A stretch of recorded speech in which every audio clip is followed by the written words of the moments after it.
sakit seperti kejepit kadang-kadang, sehingga untuk sholat susah, tetapi nanti hilang sendiri. Kira-kira berlangsung dalam 1 hari. Oke, ini satu kertas 2 pertanyaan saya baca sekaligus, monggo nanti jawabnya mau jadi satu. Anak saya umur 12 tahun ikut karate. Setelah 2 tahun, lututnya bunyi saat sholat ataupun gerak. Apakah itu berdampak atau aman untuk anak seusia itu? Silakan. Iya, baik.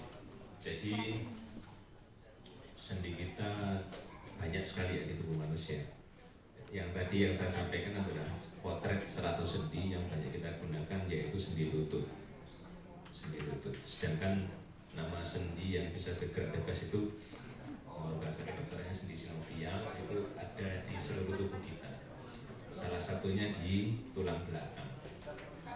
Ya, jadi kalau tadi awal gerakan nyeri di pinggangnya, maka sudah timbul kemungkinan osteoartritis atau oka di pinggang.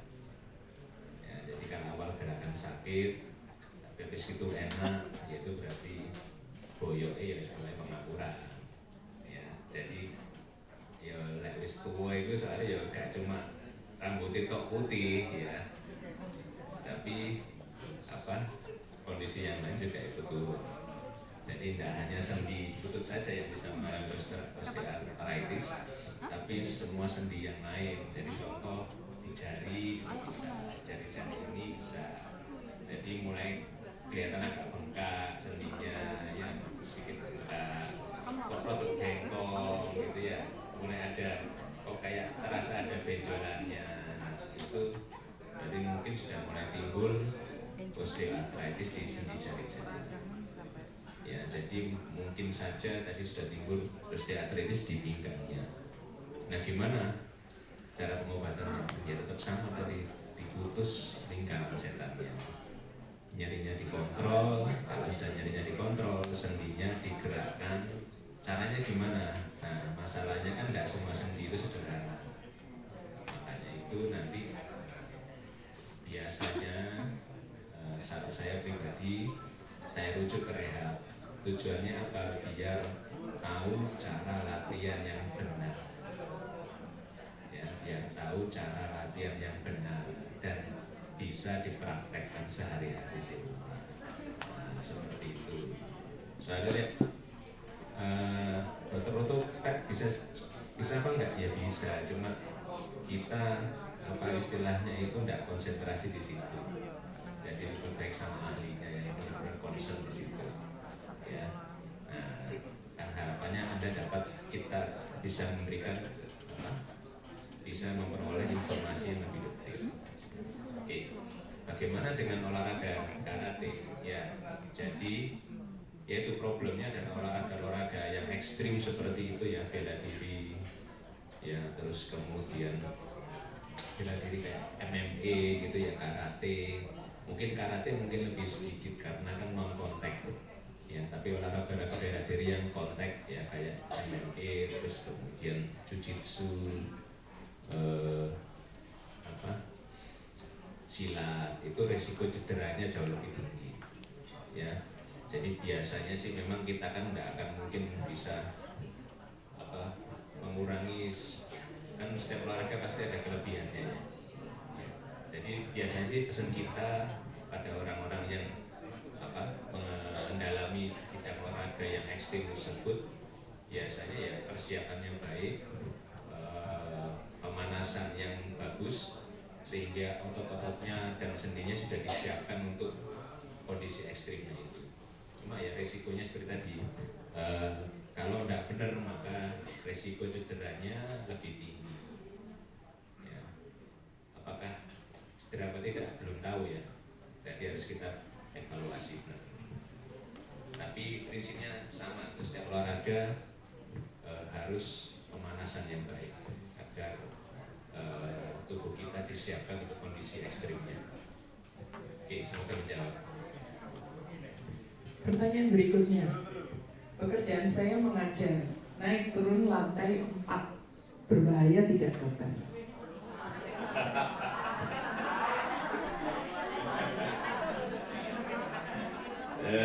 Ya itu tadi resiko pekerjaan. Tetapi sebenarnya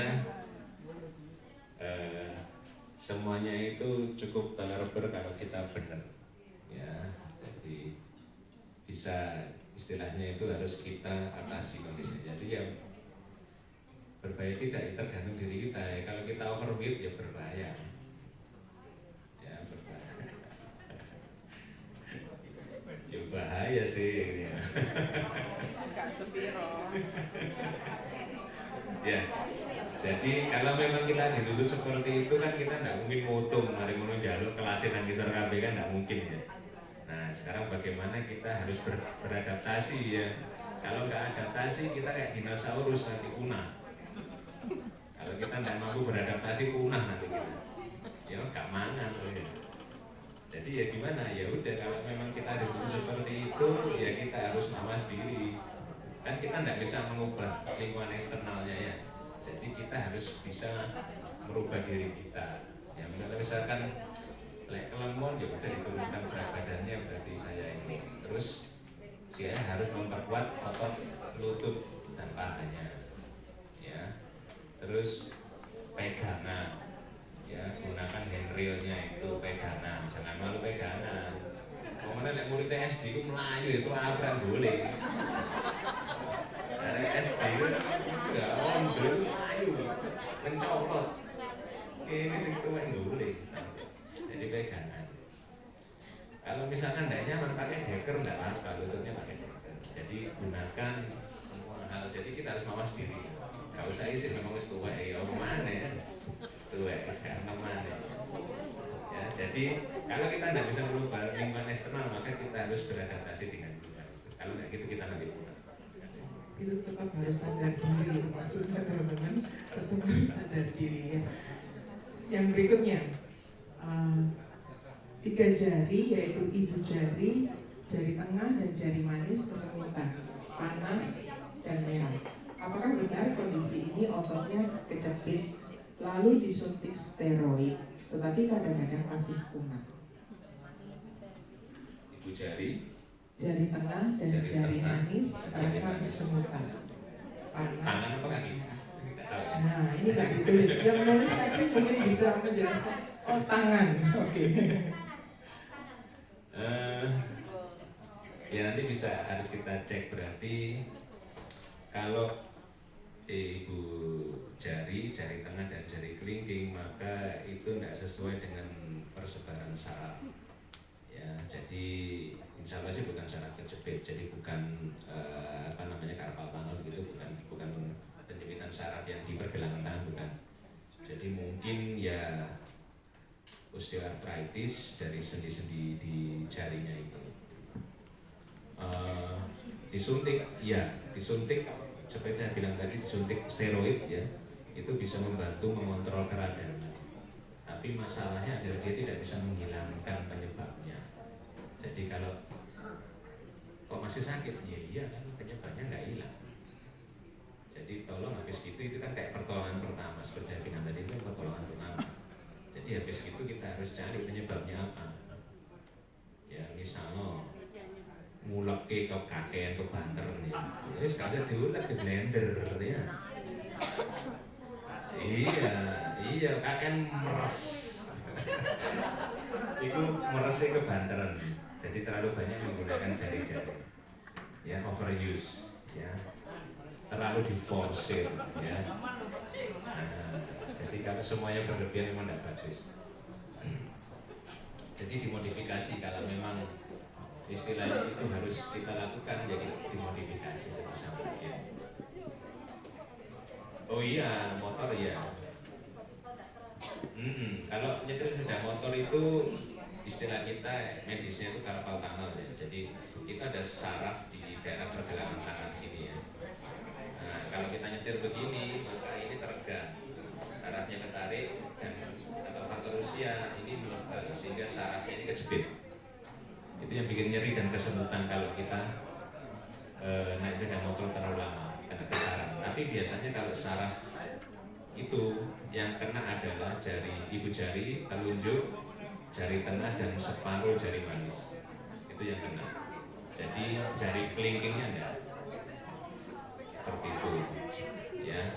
Itu carpal tunnel atau penjepitan dari saraf medianus. Nggak terlalu parah, kita kibaskan begini bisa kita kibaskan ya. Kalau sudah mulai timbul ya itu paling gampang dikibaskan ya, itu berarti kesuwen sepeda motorane kadoan.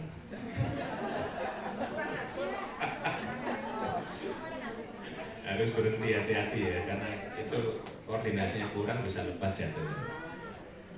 Oke, berikutnya, apa yang harus dilakukan untuk antisipasi jika harus aktivitas lari dilakukan tiap hari terkait dengan resiko OA pada usia saat ini, usia yang rawan terkena? Yang kedua, sejauh mana penggunaan infrared terhadap kesembuhan OA dan berapa lama maksimal penggunaannya? Ya.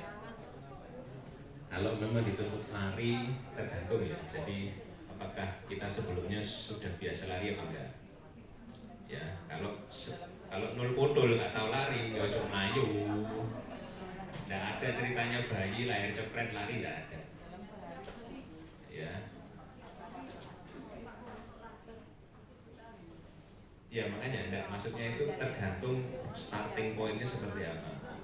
Sudah biasa lari kan Mbak ya? Kalau sudah biasa lari, tidak ada masalah. Ya, jadi kalau sudah biasa lari ternyata sakit, nah itu harus dievaluasi. Kalau memang kita tidak bisa untuk menghindari lari, ya dicek tubuh kita ideal nggak buat lari. Kalau tubuh kita ternyata nggak ideal, misalkan overweight, ya buat lari, maka kita harus siapkan alatnya. Ya, Jerbasuki mau beyo, ya Jerbasuki mau beyo, harus ada harga yang dibayar, itu sudah hukum alamnya. Ya, jadi kalau kita mau lebih baik, ada harga yang harus dibayar. Ya, jadi kalau pengen larinya ini aman, jadi persiapkan sepatunya sing tepat.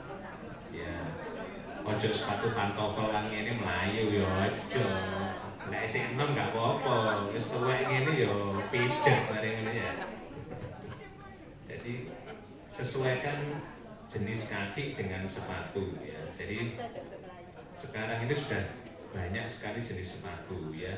Ada untuk flat foot ya, ada untuk hyperpronation ya, ada yang untuk overweight ya. Bisa dicari sepatu yang sesuai ya. Harus pas sepatu nih, ojo sepatu sing zamane SMA digawe saiki wis gak cukup ya. Jadi sepatu harus sesuai, kaos kakinya harus sesuai, terus diatur pajernya, pace-nya diatur ya. Jadi kalau memang harus lari, maka postur larinya itu harus benar, nggak boleh sembarangan ya. Harus dilatih benar-benar cara larinya ya. Jadi ya banyak anunya sih. Nah, pemanasannya juga yang penting, pemanasan.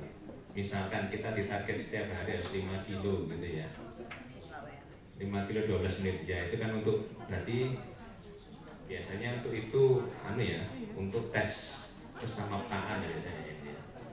Tes kesamaptaan itu maka harus menghabiskan waktu 12 menit sekitar 4,4 kilo ya. Nah, kalau sudah tes kesamaptaan itu berarti ya latihannya harus bagus. Nanti digebernya pada saat tesnya. Jadi kita harus hitung bioritmenya. Jadi nanti maksimalnya pada saat tesnya itu. Jadi diatur bertahap, Infrared. Kalau infrared itu superficial, jadi tidak bisa dalam. Kalau diatermi tadi dalam. Jadi ada beberapa macam.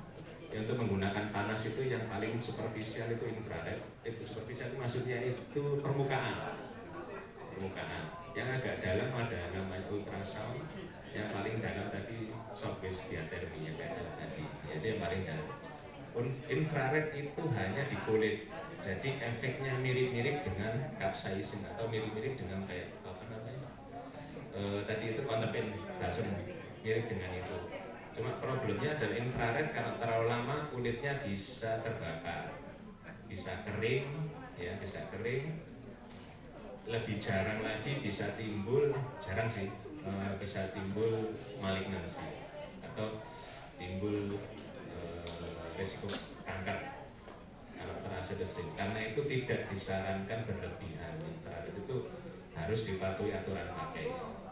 Karena kan dia panas di kulit. Nah, jadi kulitnya nanti bisa berubah sifatnya kalau terlalu berlebihan pakainya. Tapi yang biasanya efek sampingnya kalau terlalu lama kulitnya jadi kering. Kelembapannya hilang, kering, pecah-pecah gitu. Yang agak berat kayak luka bakar, jadi perih gitu ya.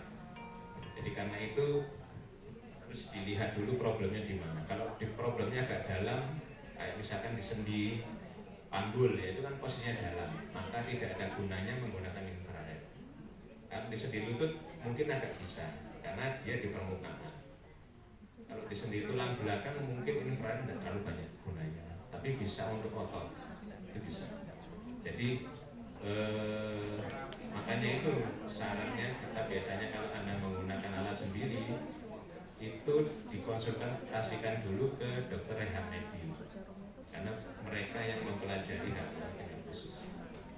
Ya, jadi masing-masing. Jadi apapun yang kita gunakan, obat, alat, itu pasti ada efek sampingnya.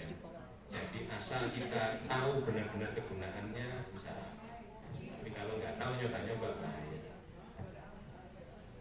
Berikutnya, saya mengalami OA di bagian pinggang.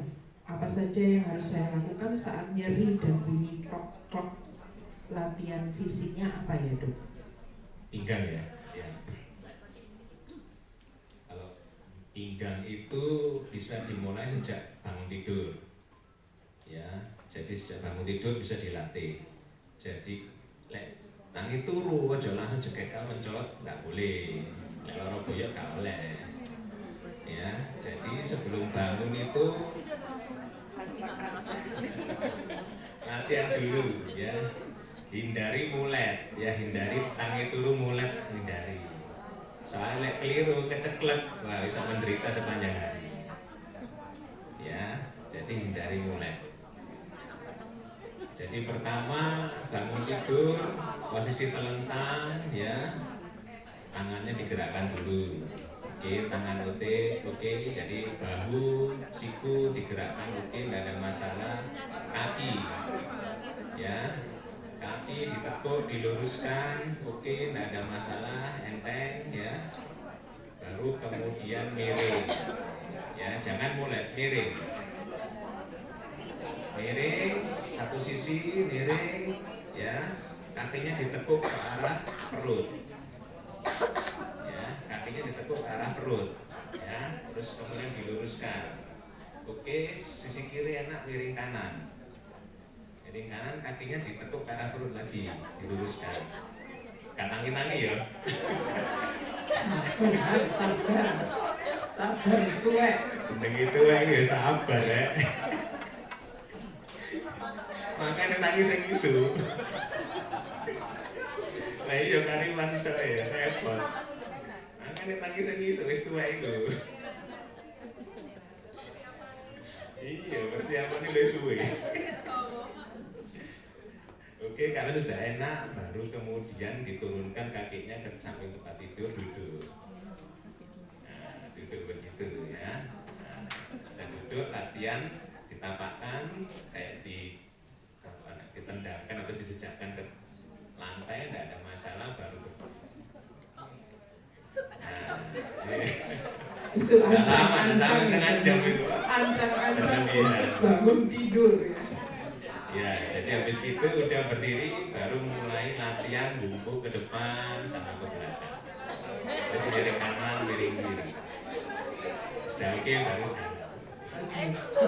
Kalau diringkas itu take your time. Iya, butuh me time ya. Kalau bangun itu butuh me time. Gak usah diurus. Ya, jadi prinsipnya seperti itu. Kalau awalannya baik, insya Allah berikutnya baik. Jadi yang penting kalau pinggang itu jaga otot perut sama otot pinggang. Jadi otot perut kalau terlalu besar kayak saya ini hamil gak lahir ini 9 tahun ini, kita cabang bayi terus ini. Nah ini bahaya. Kenapa? Karena bebannya itu lari ke depan. akhirnya boyok iki loro soalnya tulang belakangnya ketarik ke depan, nggak sesuai, ya nggak sesuai, ya jadi yang bagus ini kuru ya, yang potongnya kayak gede-gede ya. Jadi lingkar perutnya jangan sampai 1 meter ya, lingkar perutnya paling enggak sekitar 80 60. 60 dong. Iya, roto perutnya. Ya, seperti itu. Jadi dilatih untuk kekuatan ototnya. Jadi kalau bisa sempatkan gerakan plank. Plank itu kayak sit up, mengkurap begitu. Kalau sit up, push up. Gerakan plank itu kayak push up gitu ya, tengkurap. Tapi diam. Contohnya sih begini ya, plank ya.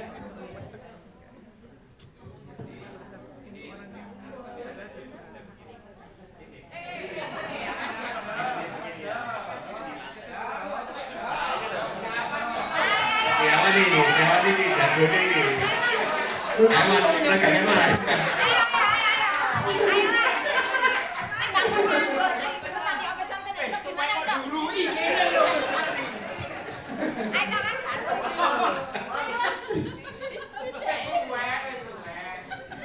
Ya sempatkan untuk plank paling enggak 3 kali kira-kira 15 detik atau 10 detik untuk membantu menguatkan otot perut sama otot tubuh. Oke. Yang berikutnya, apakah ada pengaruh antara menopause dan OA? Kemudian saat sholat lutut itu berbunyi dan terasa nyeri. Apa yang harus dilakukan?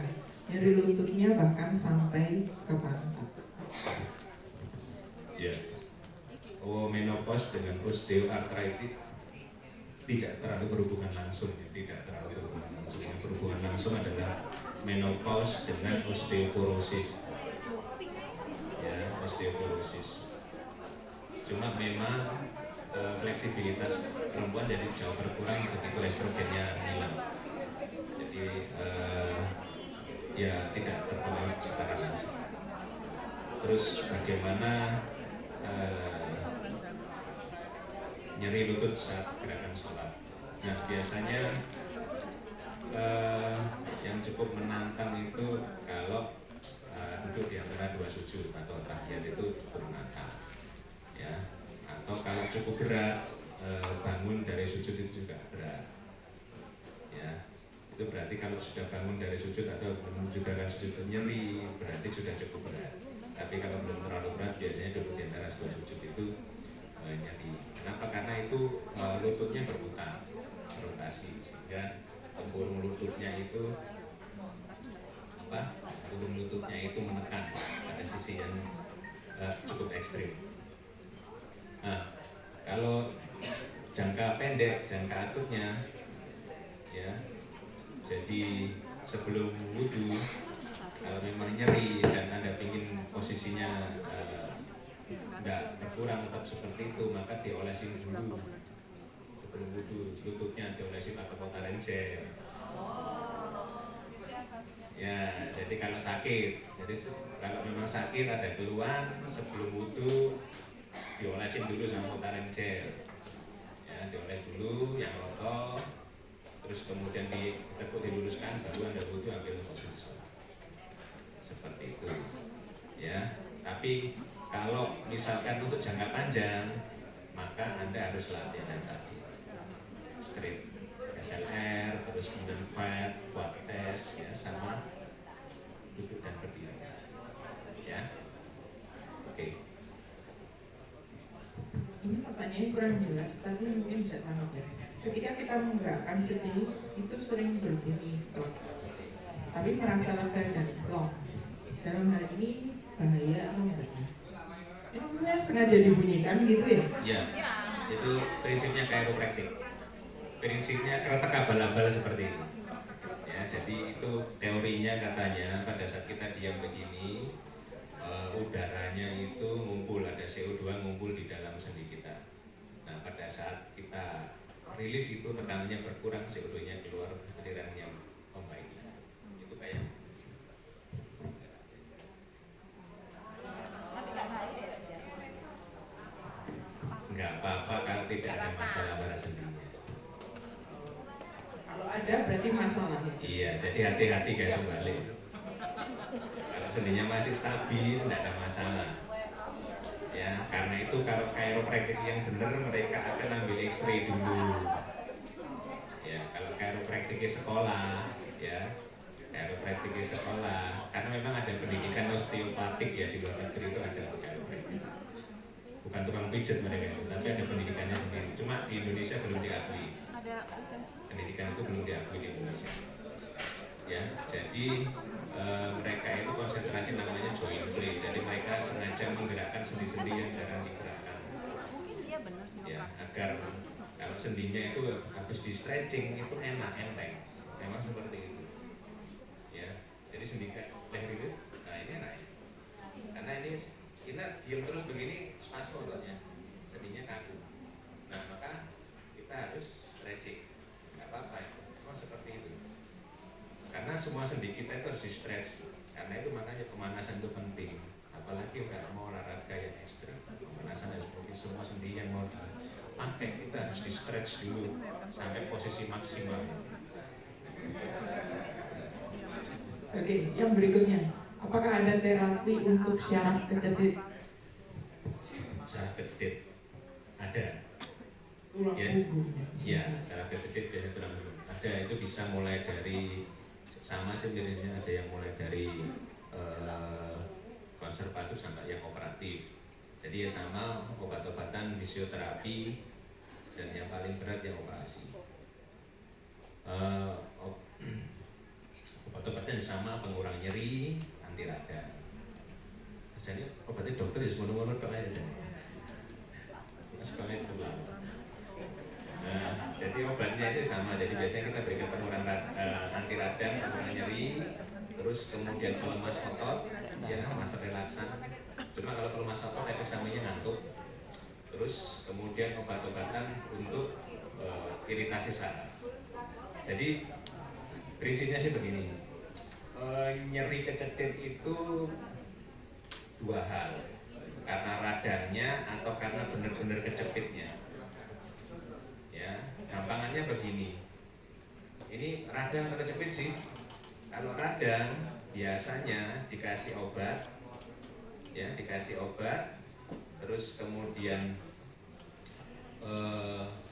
ditunggu beberapa waktu maka nyerinya bisa reda, dan redanya ini cukup lama. Ya, terus nyerinya tidak terus-menerus hilang timbul. Nah, itu biasanya tidak kecepit murni, tetapi karena radangnya. Ya, nah kalau dia terus-menerus nyerinya atau frekuensinya sehari itu bisa timbul teratur begitu, misalkan disniteni biasanya orang-orang itu pokoknya begitu pulang kerja mesti muncul kesemutannya, pulang kerja mesti muncul setiap hari. Nah itu hati-hati, mungkin itu sudah fase lanjutnya, sudah benar-benar sarafnya terjepit. Nah kalau sudah benar-benar terjepit, maka jalan satu-satunya ya operasi. Bisanya kita operasi, karena belum iso disuwuk mari ngono penjepitannya hilang sendiri belum ada.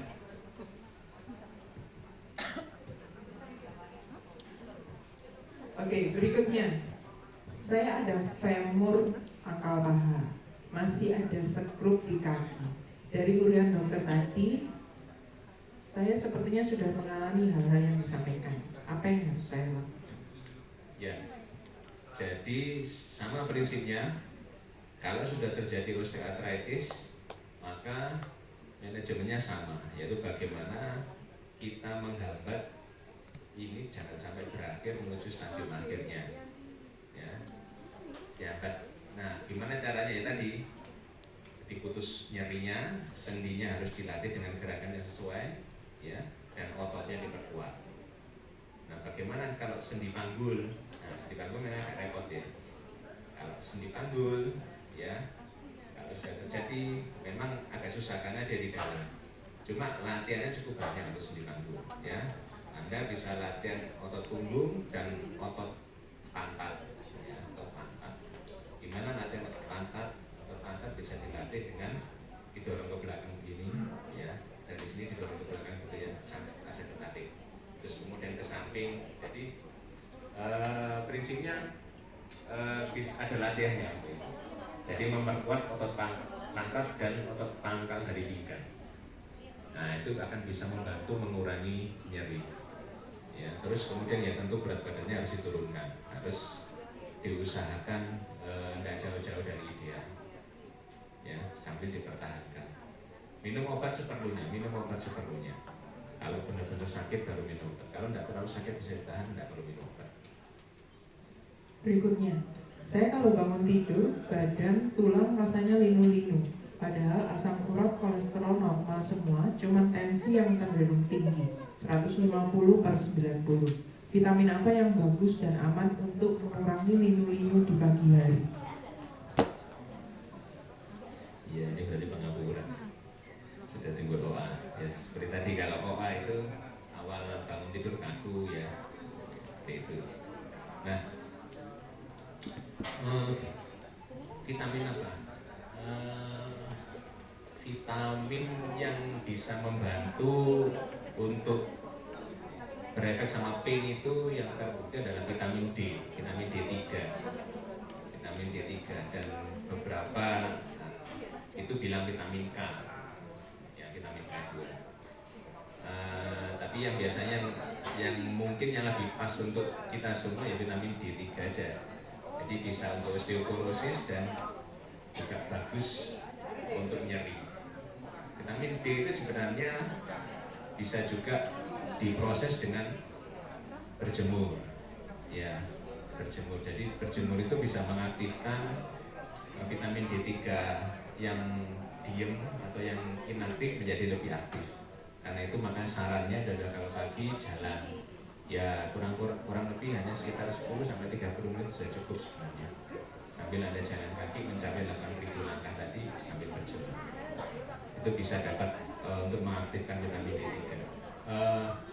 Apakah vitamin D3 kalsium ini berhubungan dengan batu ginjal? Tidak ya.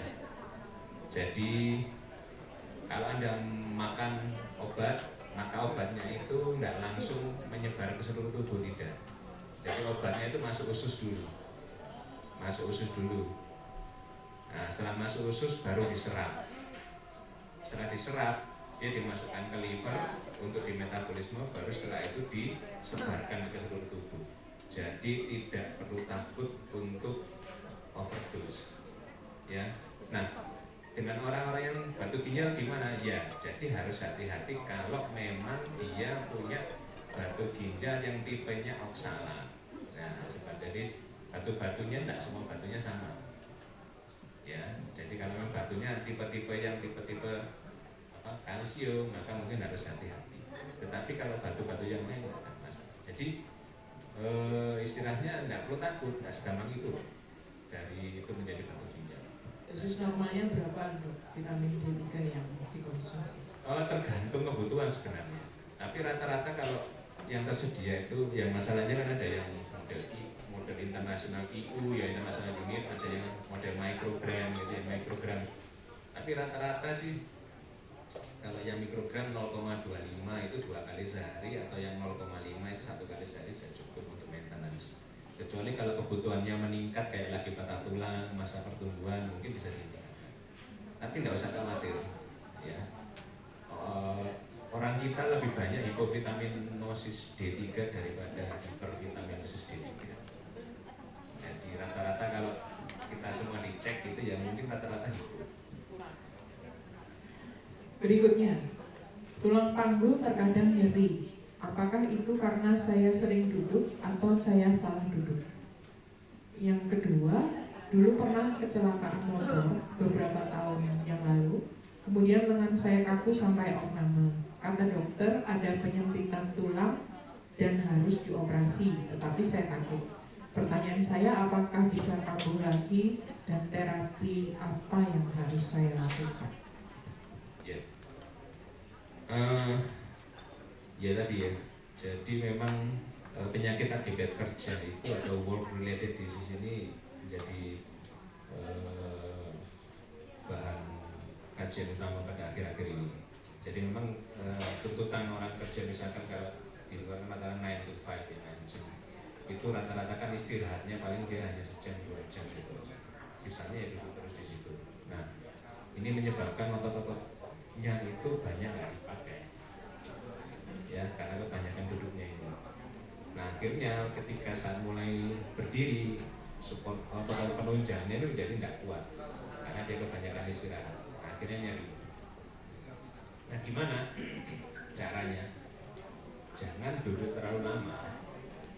Jadi usahakan setiap Anda duduk kira-kira 45 menit maksimal, Anda sudah harus stretching, bangun, jalan, ya ke kamar kecil kah, minum air putih kah. Jadi biasakan jangan bawa tumbler kalau di kantor itu, tapi ambil ke dispenser di jalan.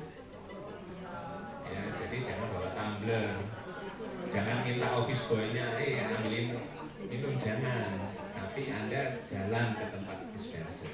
Jadi agar memberikan kesempatan otot Anda untuk bergerak, sendi Anda untuk bergerak. Jadi jangan duduk terus, ya, karena duduk pada posisi tertentu itu menyebabkan massa spasm pada otot-otot tertentu saja. Nah, ini problem, khususnya otot leher, ya. Banyak sekali pasien-pasien saya itu orang-orang kantoran gitu datang dengan nyeri leher, dipikirnya salah kejepit, padahal karena terlalu banyak nonton komputer karena kerja. Ya, ya itu bahaya nih.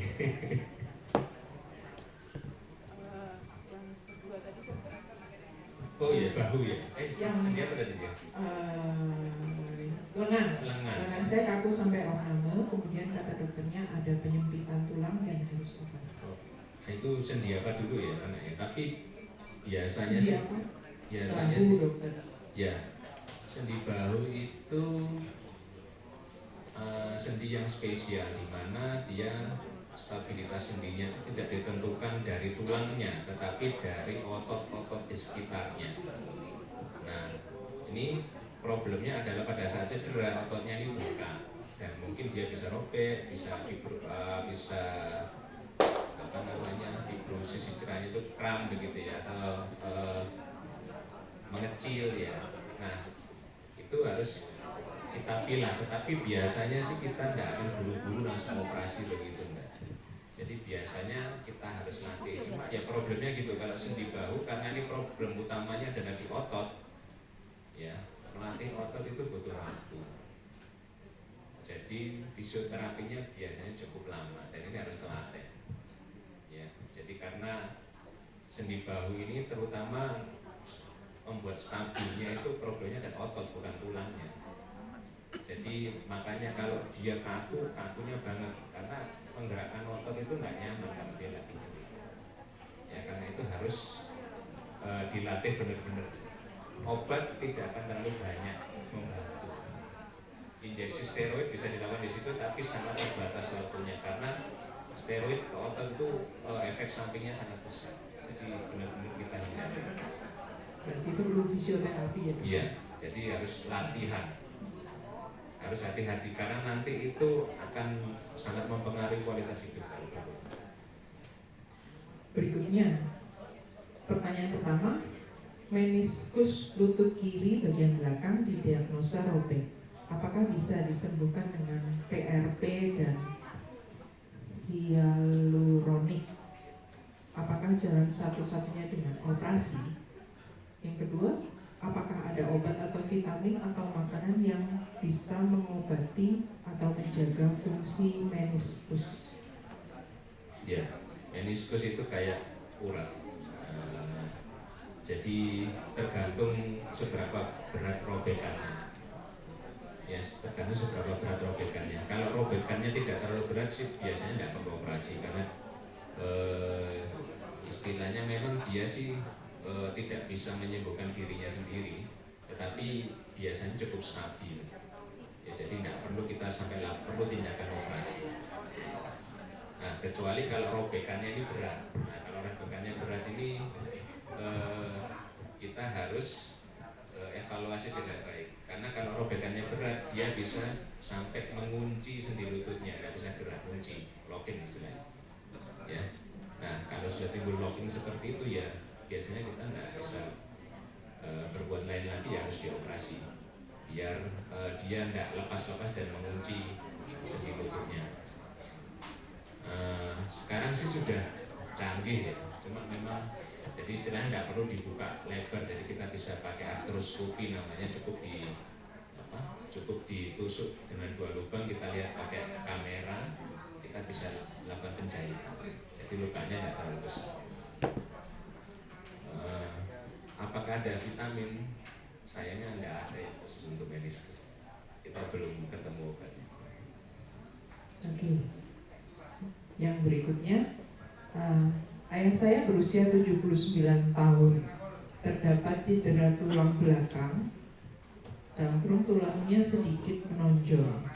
Terapi apa yang tepat untuk itu dan mengurangi rasa nyerinya bagaimana? Ya, jadi kalau memang ada problem di tulang belakang biasanya propos atau progresi.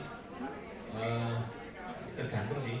Kalau memang tidak ada tanda-tanda penjepitan saraf, ya biasanya kita bisa berikan obat-obatan.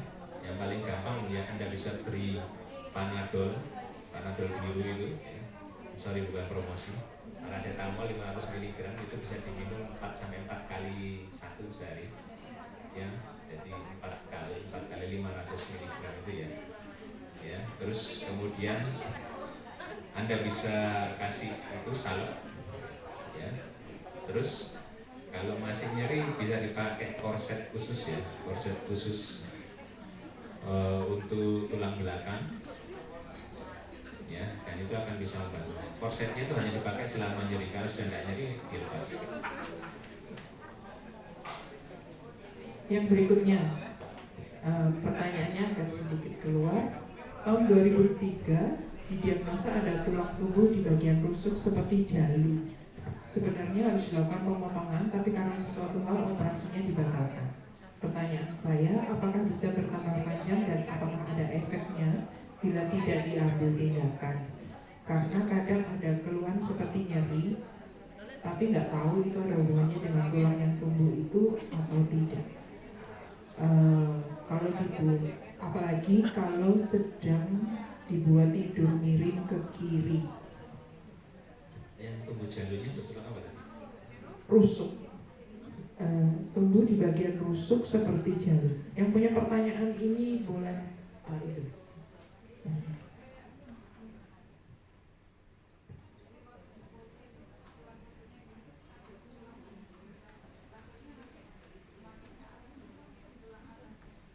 Oh, baru-baru saja.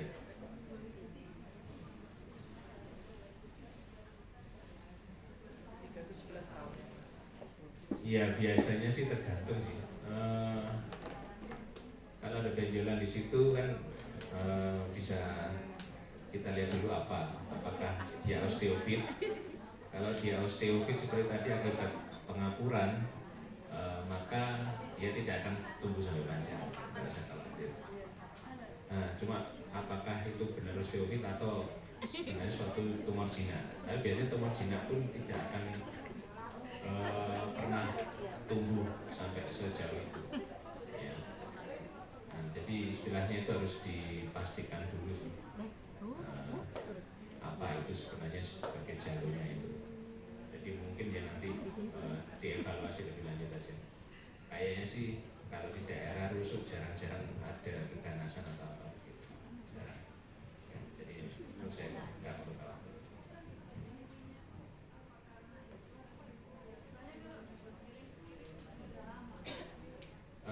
Mungkin ini bisa saja belum tentu dari situ juga. Bisa saja dari pengapuran di pinggangnya atau di punggungnya bisa. Tapi kalau memang itu penyebabnya karena ciri khasnya, kalau penyebabnya dari tulang rusuk, biasanya itu nyerinya itu harusnya menjalar ke depan sesuai dengan penjalaran sarafnya di rusuknya, menjalar ke depan. Kan yang kita khawatirkan kalau tulang rusuknya itu tumbuh dan menekan saraf di bawahnya. Nah biasanya kalau sarafnya itu teriritasi atau tertekan, dia menjalar ke depan jadinya. Kalau tidak ada keluhan seperti itu, kayaknya semoga bisa membantu. Oke, pertanyaan di tangan saya habis. Apakah ada pertanyaan yang ingin disampaikan secara langsung? Kita punya waktu kurang lebih 20 menit, 15 sampai 20 menit maksimal. Gak bosen. Ini saya, oke. Ada lagi? Satu dulu ya, satu dua dulu ya teman-teman, nanti baru setelah itu gantian, nanti langsung. Oke, saya jalan ke situ ya, karena mic-nya cuma 2. Aku tidak bosen. Jadi dari Ningsih ke Cahya, baru ke Umi. Oke.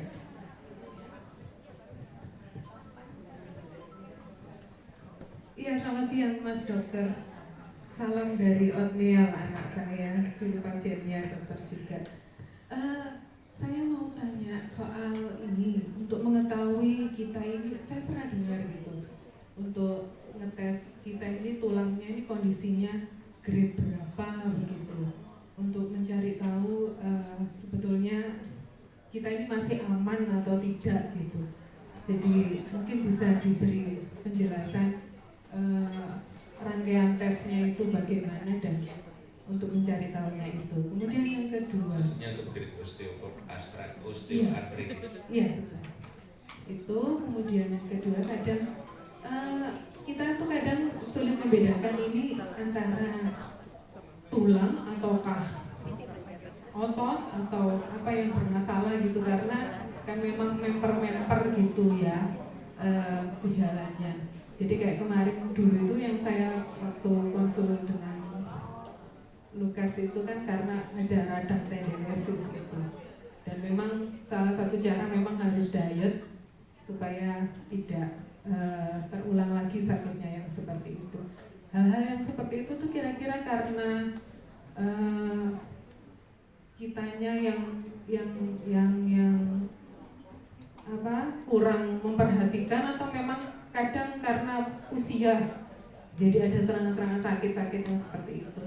Mungkin bisa diberikan tips supaya kita bisa menjaga untuk lebih baik lagi gitu.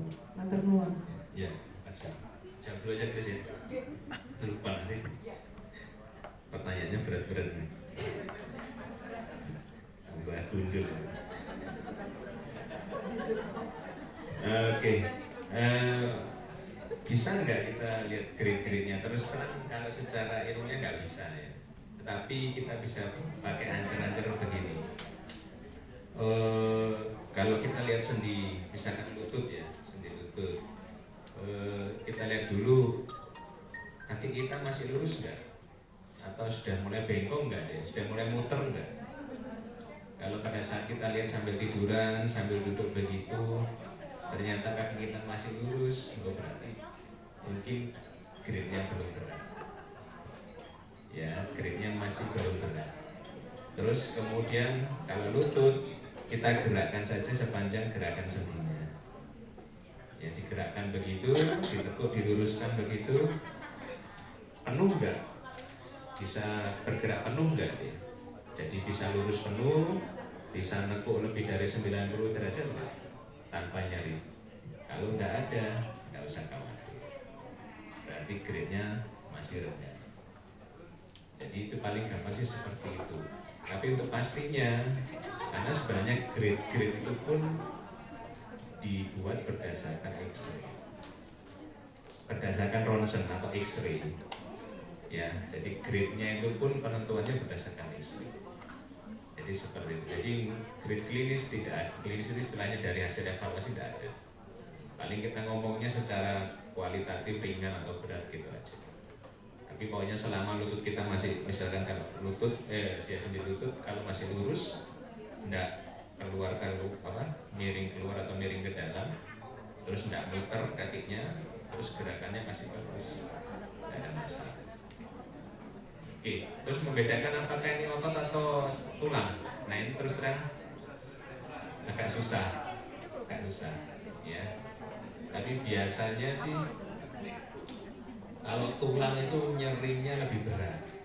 Tulang itu nyerinya lebih berat karena dia berada di dalam dan saraf nyeri itu sangat banyak. Jadi nyerinya lebih berat kalau tulang. Sedangkan otot itu lebih cenderung mengikuti sesuai dengan arah pergerakan ototnya. Jadi kalau ototnya digerakkan, maka dia baru nyerinya meningkat. Tapi kalau ototnya tidak digerakkan, maka nyerinya ya gitu-gitu aja. Dan sifat nyerinya otot biasanya itu bukan ke arah cepat-cepat, tapi ke arah kemeng.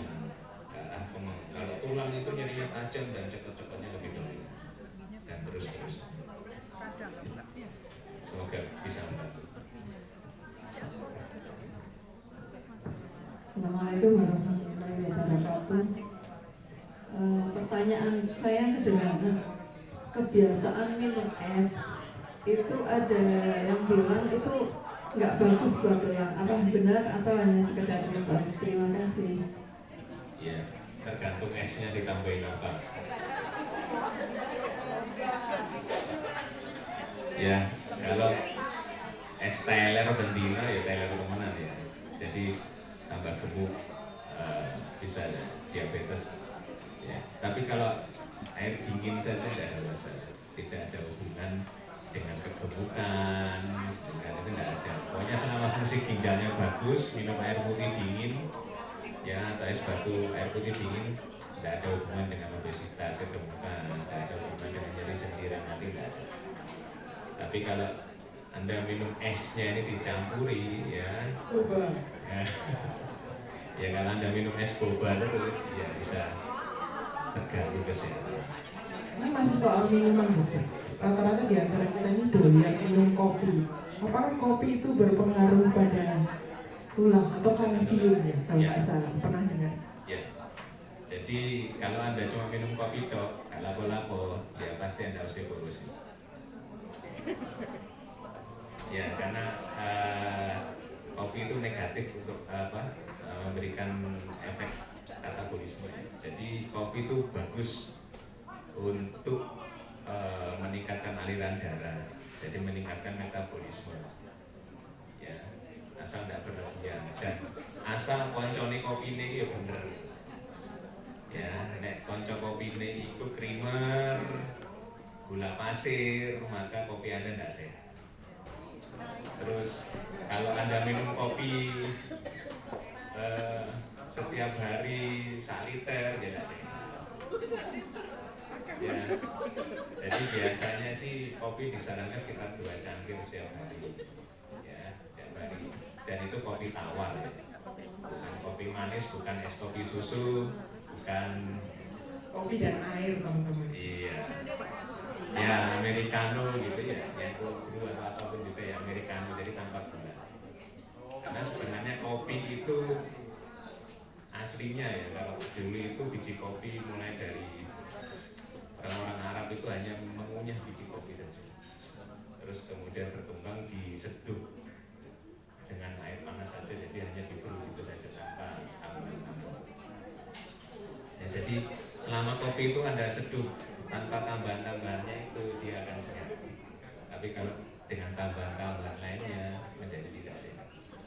Ya, buat para penggemar kopi, silakan minum kopi dengan proporsi yang cukup-cukup saja. Ya, saya harus minum kopi. Ya. Kalau nggak minum kopi nanti nggak bangun. Oke, masih ada atau cukup, teman-teman? Cukup ya? Cukup ya? Nah, kalau sudah cukup diberikan aplaus yang meriah untuk Dr. Lukas. Matur nuwun dokter.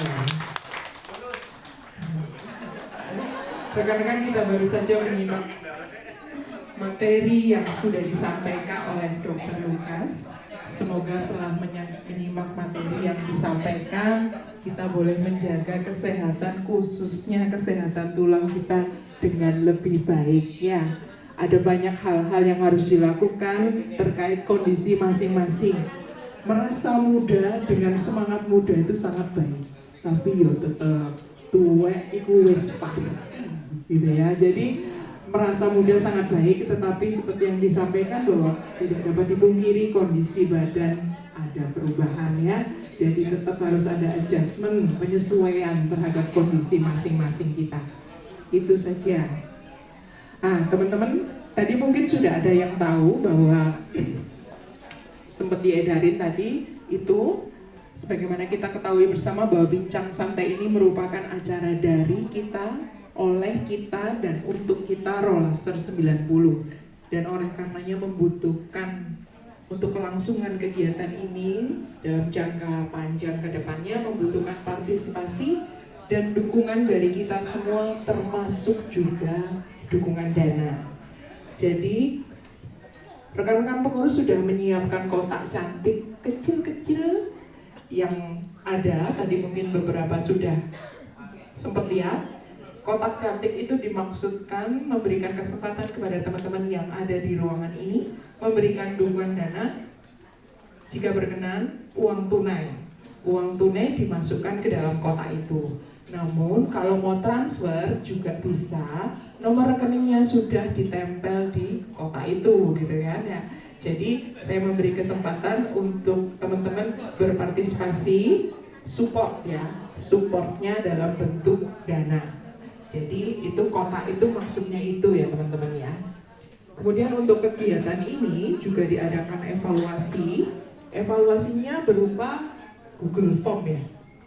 Google Form ya, nanti teman-teman nanti ada WhatsApp yang Google Form, itu bisa diisi, teman-teman memberikan masukan kepada kami pengurus lewat Google Form itu. Jadi maksudnya gini, dari yang kemarin itu kan disampaikan ada materi atau mungkin teman-teman ada usulan kegiatannya apa, itu boleh tulis di situ teman-teman. Tempo hari sudah pakai hard copy, kembalinya 50%. Jadi sekarang pakai Google Form dengan harapan kembalinya 100% ya dari orang-orang yang duduk di ruangan ini setidaknya gitu ya. Itu ya teman-teman ya. Kotaknya nanti diedarkan, mohon dikembalikan kepada teman-teman yang bertugas ya, jangan ke saya. Itu kita sudah hampir tiba di akhir acara ini. Sebelum kita mengakhirinya, kita akan memberikan tali asih ke Dr. Lukas. Untuk rekan-rekan pengurus ini akan diwakili oleh Mas Taufik. Sebentar. Oh oke. Kalau gitu nanti diserahkan sama Bu Sekretaris aja ya. Bu Sekretarisnya kemana?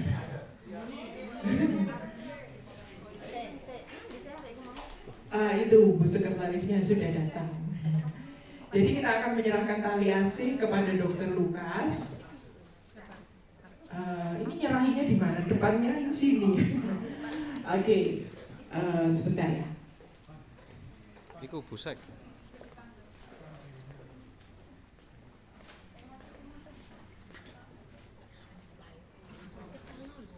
Sampai disandingin lah. Silakan maju Mas Dr. Lukas. Jadi mewakili pengurus Rollaser 90 kabinet yang saat ini di bawah pimpinan Mas Firman. Kami memberikan ucapan terima kasih atas ilmu yang dibagikan hari ini. Semoga Mas Dokter nggak kapok. Oke. Monggo silakan.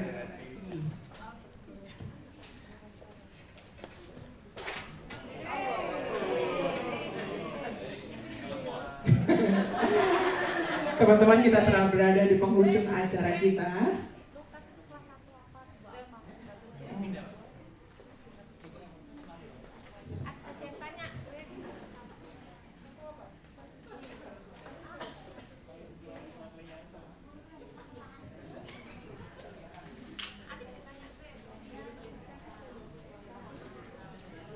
Teman-teman pengurus, ada pengumuman yang lain sebelum ditutup?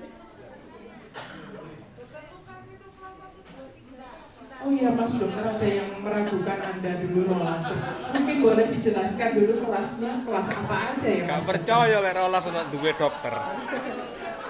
Rowe dokter Didin tok soalnya Kas. Kalau nggak salah Mas Dokter 1C, tetangga saya. Ya, 1C.